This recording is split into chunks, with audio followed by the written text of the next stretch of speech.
Hey guys, in this video I want to cover a technique I did a couple of days back. If you're following my Instagram, you'll know that I'm in the middle of painting my Lizardman army, and I had one of the newer Stegadon models that I was going to finish off. Now I'm still in two minds what colours to paint it, I had toyed with this sort of an idea for the scales. Now I'm not entirely sure what I'm going to call it. It's kind of a two-tone. It's red at the top but blue underneath. I was inspired by seeing some models online where people have painted the lighting effect. So perhaps an adventurer is holding a torch, and the part of the model that's close to the torch has all been painted with reds and oranges, but the rest of the model has been painted with blues to try and show you where the light is hitting. So that was the inspiration for this. I don't think I'm going to paint my Stegadon like this. I think it'd probably be a bit too much. I'll probably save this technique for shields, in all fairness. Probably do another unit of Xereus, all armed with shields like this.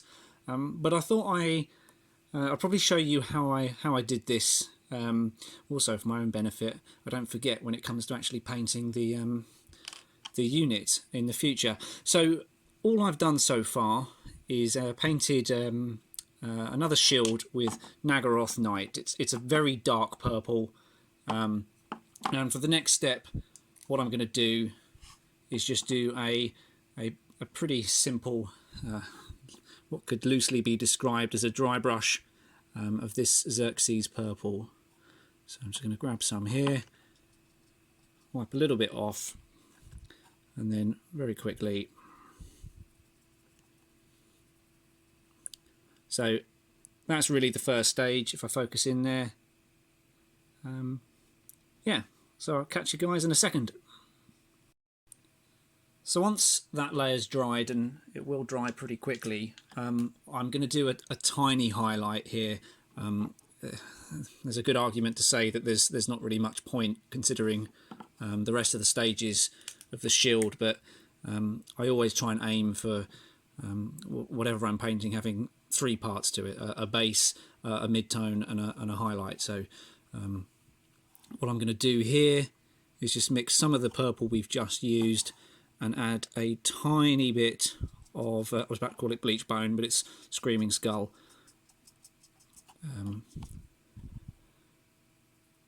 Just very loosely dry brush. Just picks out the details a little bit more. There we go. Now that's going to dry very, very quickly. So while that's doing that, I'll show you the wash that I'm now going to use, which is this Drakenhof Nightshade. Now, what I found with this particular wash, if you don't shake it and mix it correctly, it can be almost like a denim navy blue sort of colour. If you give it a good shake, then it does tend to dry a little bit more on the purple side. So it is quite a dark wash. If you were looking for something that is definitely purple, I'd go with the Druchii Violet wash. But this, considering we're going to add both blue and red to this, I want to darken this down quite a bit. So nothing technical here.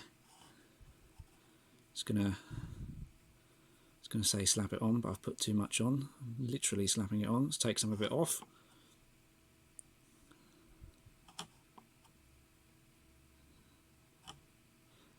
When you're using washes, do try and think about the angle in which it's going to dry. Obviously, if barely speak this evening. Obviously, if it's glued to a model, it's going to be almost drying like that, but then you're going to have all the wash pooling down here, which you may or may not want. So I'm going to leave it fairly flat. Might balance it a little bit so it kind of dries evenly. It kind of touches on the crystal I painted on the Stegadon a few weeks back. in which, and I'm aiming to do a video on how I painted that sun crystal, but in effect I let it dry upside down because I wanted the wash to pool at the top of the gem rather than at the bottom. So yeah, look out for that video in the future. So for the time being, I'm going to let that dry, and then I'm going to come back to it in a sec. So now that the wash has dried, we can see that the purple of the shield has been darkened down quite a bit, which is just what we wanted. And now we need to move on to the next stage. Now, as it's only the second time I've painted this particular technique, I couldn't tell you whether it's best to do the red first or the blue. I did the red first last time, so I'm going to continue with that. And we're going to need Naggaroth Night and a Khorne Red.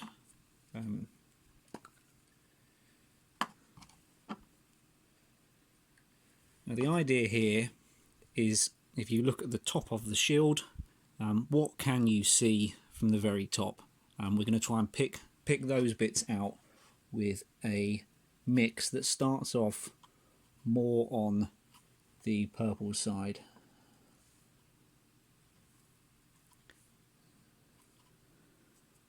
So that's far too much red there, so we're going to add some more of the purple in. That's a bit more like it. Now let's do this so you can see it. The main scale in the middle is the easiest one almost. We're going to curl the brush round. I want to pick out the tops and the sides. If you've watched my video on painting gems, a similar sort of technique is what I'm aiming for. Just like that. And I'm going to do the same on the other scales. My finger's in the way there. So I'm just going to add a bit more purple into this mix here.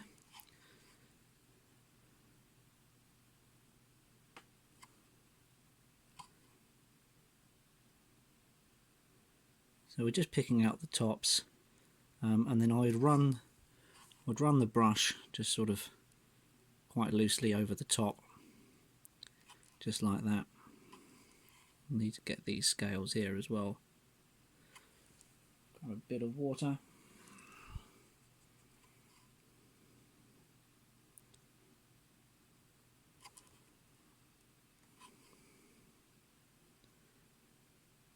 It's easier if you have a nice brush. I'm very quickly coming to the conclusion that all my fine detail brushes are ruined, which doesn't make this any easier. So yeah, that's there. Let me see if I can get it on the camera. So you can roughly see it's gone more of a maroon colour at the top now. So throwing some purple back down on the palette. We're going to add a little bit more red this time. The good thing is you can always mix the colour back into the one you had. And now we're just going to do a thinner line than we've done previously. Just like that.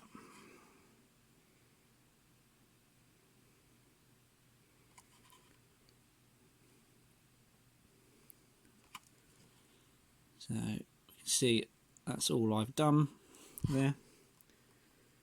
Now, in the interest of time, what I'll do is I'll finish off this middle scale. So now that we've got the more purpley red, if that is such a term, then the more reddy purple, and then we're going to use Khorne Red directly from the pot and pick out the very top, just like that. And then, as a final highlight,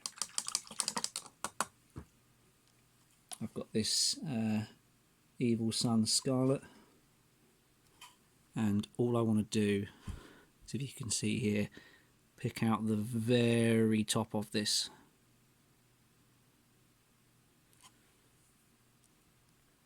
So there we go. Now I'm going to quickly finish off all the other top scales and then we can start work on the blue.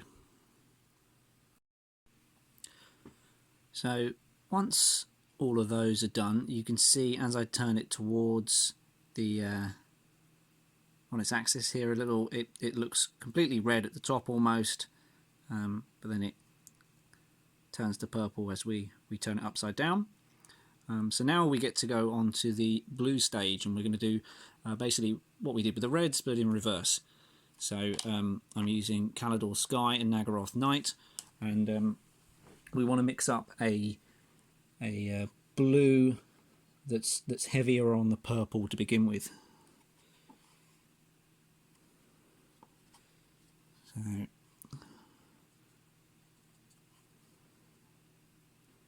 that's not so bad. Grab a tiny bit of water.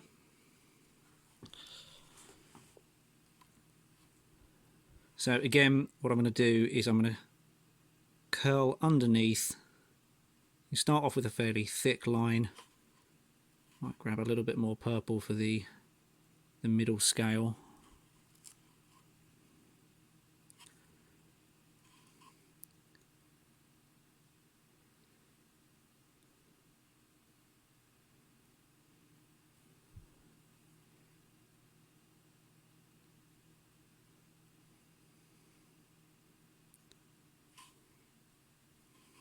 Not much to it really.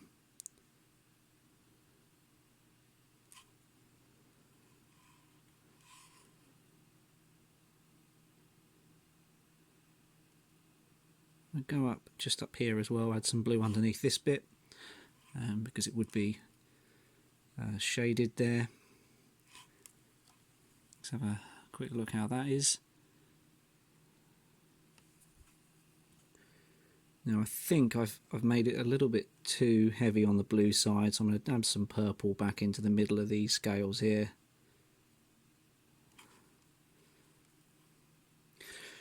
And then I'm going to grab a bit more blue, so I'm going to make the mixture more into the blue side now. And again, we're going to curl the brush underneath the scale here and try and flick it underneath the contours of these other scales as well. Apologies if my finger starts getting in the way. Move it around a tad.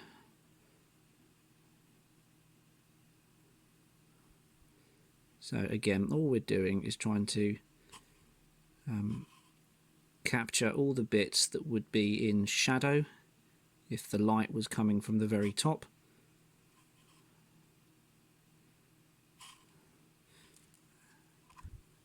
And then once we've done that, we can take straight from the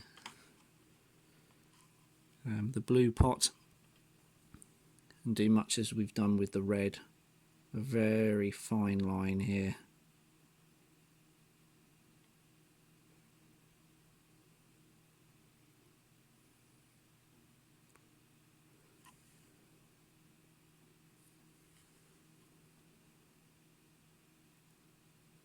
It's time consuming,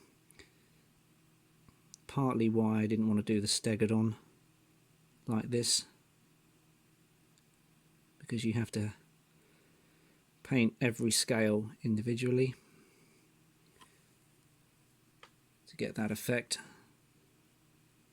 And also the underbelly of the Stegadon is, although it would have scales, is not moulded that way.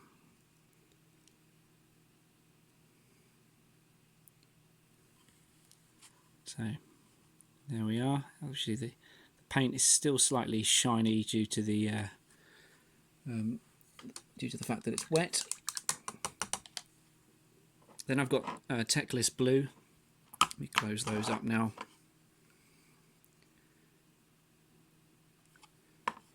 And much like we did with the evil Sunz Scarlet, or as I know it, blood red, we want to pick out the very opposite corners. We put that bright red in here.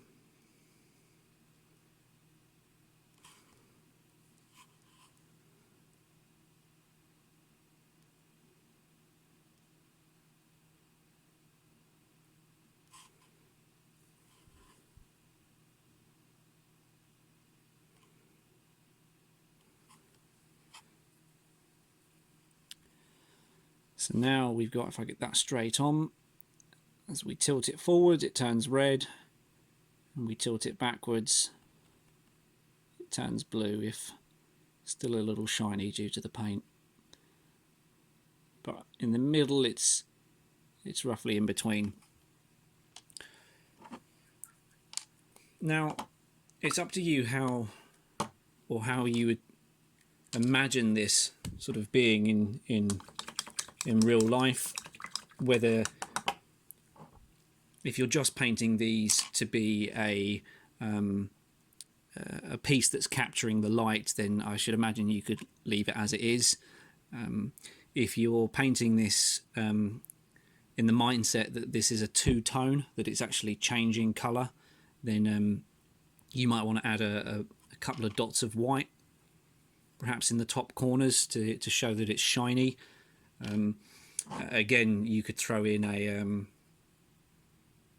a gloss varnish on top as well. That might also help hide some of the impurities if you haven't mixed it up completely smoothly. But just for effect, I'm going to throw in a couple of white dots on the top of this, just to really to see what it looks like.